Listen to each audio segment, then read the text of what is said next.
All right, let's take a look at Lewis structures for covalent compounds. Covalent compounds are made of nonmetals. That means they're going to have electrons that are shared in between atoms. And I'm going to show you a few examples before we walk through the examples in the chapter handout. So what we're first going to do is take a look at water. Water is H2O. The very first step in drawing the Lewis structure for a covalent compound is make it look symmetrical. So I'm going to arrange the hydrogen and the oxygens to look symmetrical. Since oxygen is the odd one, we're going to go ahead and put the oxygen in the middle, and we're going to put the hydrogens on either side. After that, you want to connect them with lines. Lines represent single bonds. Single bonds account for 2 valence electrons each. Okay? And here I just used 4 valence electrons because I drew in 2 single bonds. After you draw in your single bonds, you want to look at the periodic table and see how many valence electrons each one of these has. So here hydrogen is in group 1A, oxygen is in group 6A. When you're looking at your periodic table, there are 2 hydrogens. There's hydrogen over here and there's hydrogen over here. I want you to completely black out this hydrogen because you will never use it. You will only use this hydrogen. It has 1 valence electron. Okay? Now, if I have 2 hydrogens in group 1A, that means I have 2 valence electrons and then plus the 6 valence electrons from oxygen. That means I have a total of 8 valence electrons to work with. But when I drew in my single bonds, I just used a total of 4. Okay, so 8 minus 4 leaves me with 4. Now, all the elements like to achieve an octet or 8 valence electrons in their outermost shell so that they can be stable. But there are 3 exceptions to the octet rule. Those exceptions are hydrogen, beryllium, and boron, and this is clearly typed up in your handout for you. Hydrogen wants a single bond to itself. Boron will accept 3 single bonds, and beryllium will accept 2 single bonds. This you have to know. So you would not put the remaining 4 valence electrons on hydrogen because it is an exception to the octet rule and it already has a single bond to itself.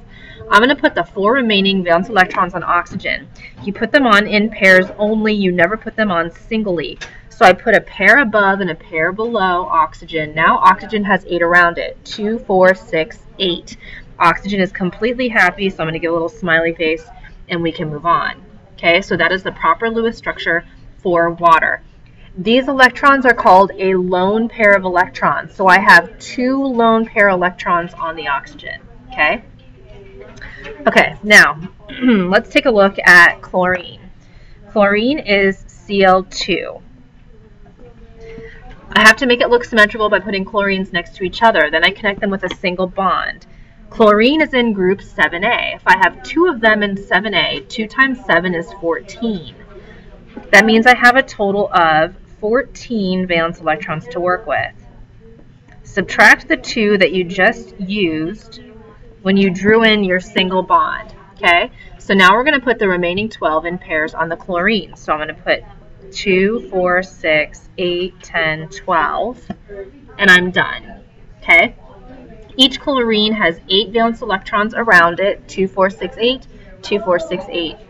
And that's my Lewis structure for chlorine. Okay, now if I go on and I do oxygen, oxygen is O2. You want to make it look symmetrical by putting the oxygens next to each other. Then you want to connect them with a single bond.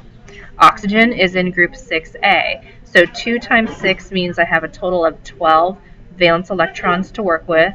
But since I drew in a single bond, I subtract the 2 from the single bond and I have 10 left.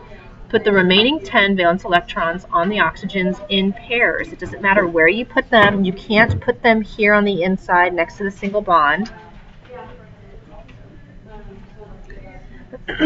But you'll see that the oxygen on the left has 2, 4, 6, 8. This one has 2, 4, 6.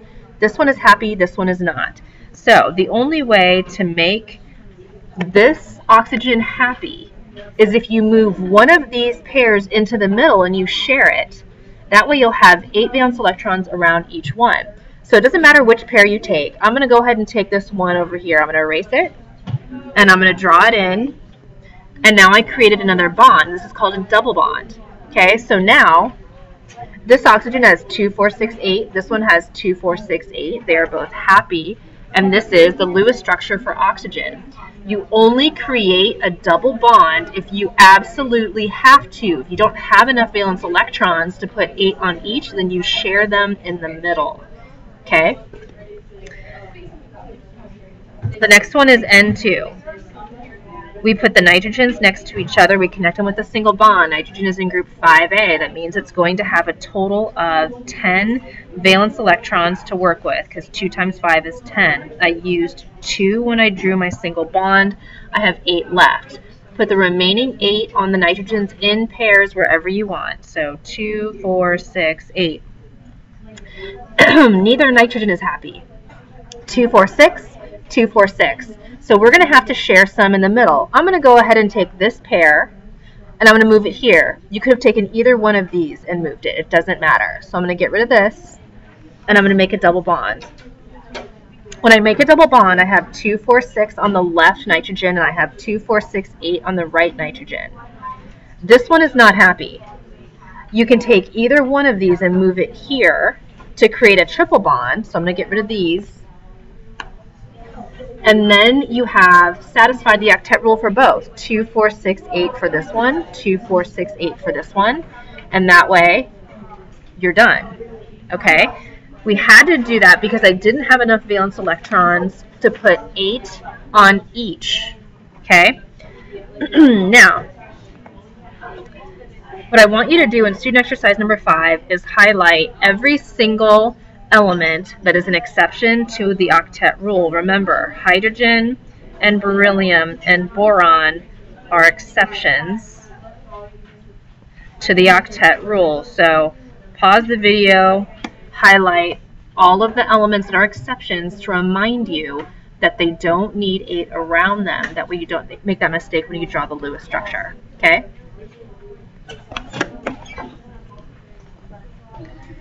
Okay, so let's take a look at student exercise 5. We're going to do BCl3 first, and I'm going to go through these kind of fast because the video is going to be really long if I don't. So if I have BCl3, I need to make it look symmetrical. I'm going to put boron in the middle because it's the odd one, and I'm going to surround it with the chlorines. You could have put this third chlorine above or below the boron. It doesn't matter.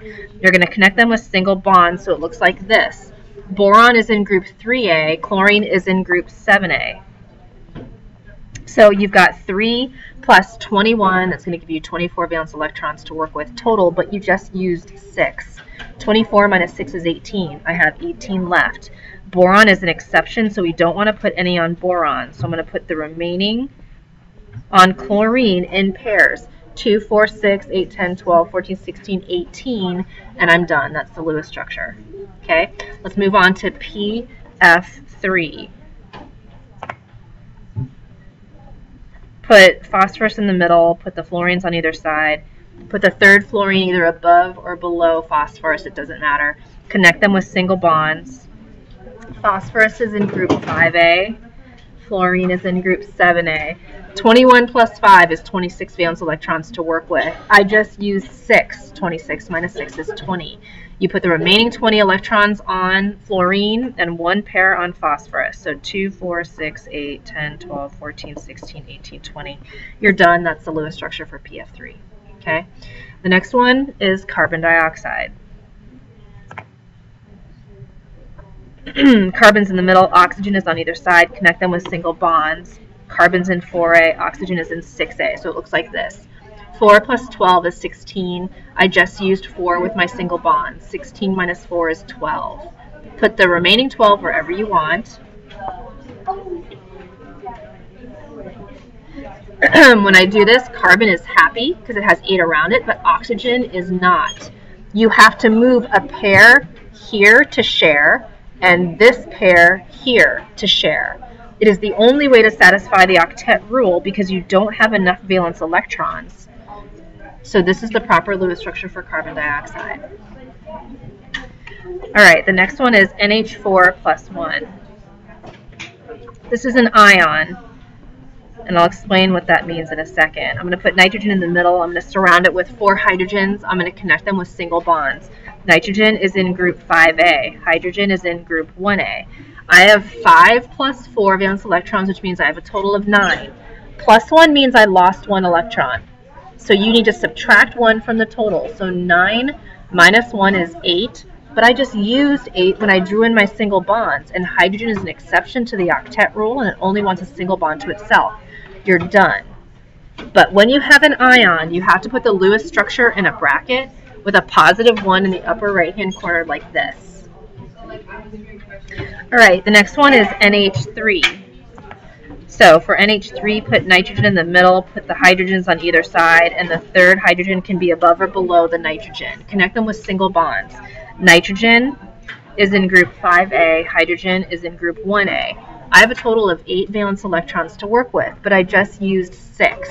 8 minus 6 leaves me with 2.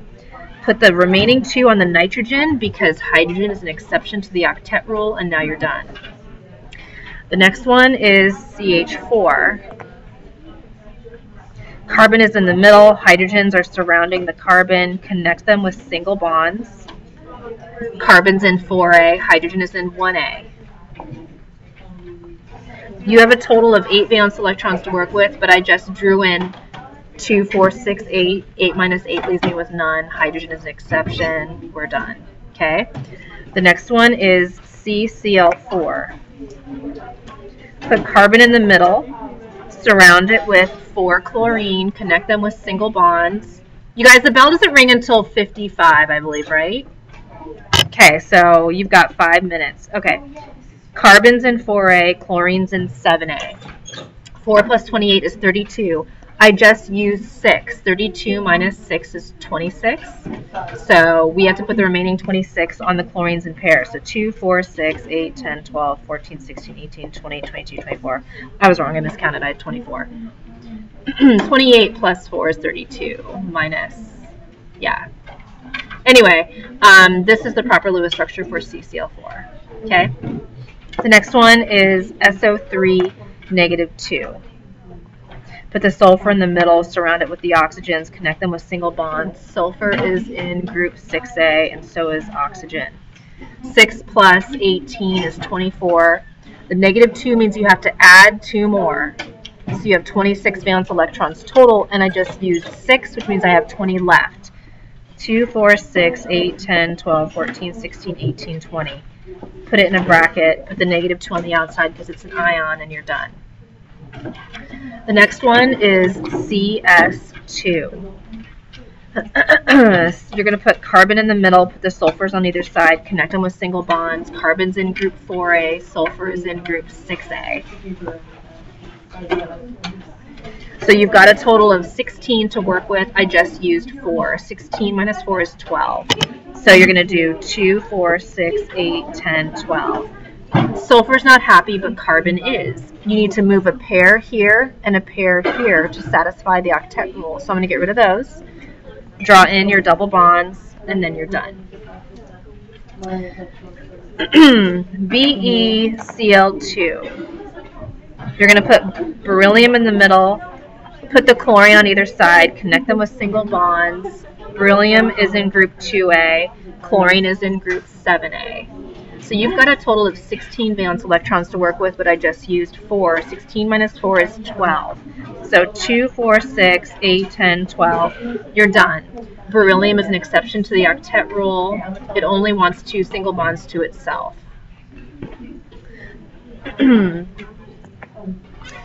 All right, then you've got BH3. Boron is in the middle, surrounded by hydrogens, connect them with single bonds. Boron is in group 3A, hydrogen is in group 1A.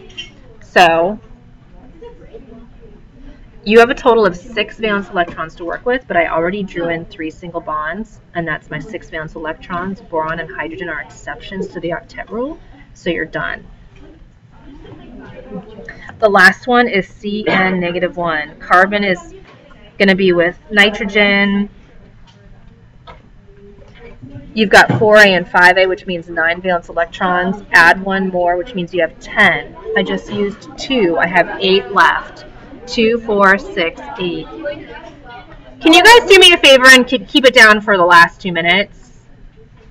So you're going to have to move a pair in the middle, like this, and then move another pair into the middle, satisfying the octet rule for both. Put it in a bracket, put the negative 1 on the outside, and then you're done.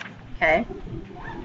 Now, for the worksheet, It's Lewis structures for covalent compounds, and a couple things you're going to want to take note of. Okay, for number one, it is CH3Cl, not CH3Ci.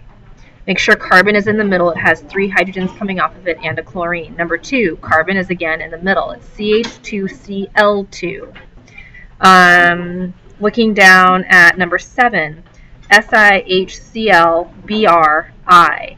Silicon is in the middle. You will have hydrogen, chlorine, bromine, and iodine coming off of it, all in a circle around it. For number 11, HOCl, keep it in that order. H, then O, then Cl, connect them with bonds. Number 12, C2H4. When you have multiple carbons in a formula, you want to attach the carbons to themselves like this. And if you have 4 hydrogens, have 2 coming off of the left carbon and 2 coming off of the right carbon. Number 13, you have CH3OH. Have carbon with the 3 hydrogens coming off of it, and then always keep the OH together. So the O will be attached to the carbon with the H coming off of it like this. Number 18, HONO. Make sure you keep it in that order. H attached to O, attached to N, attached to O. Number 19 is PI3, and that's it.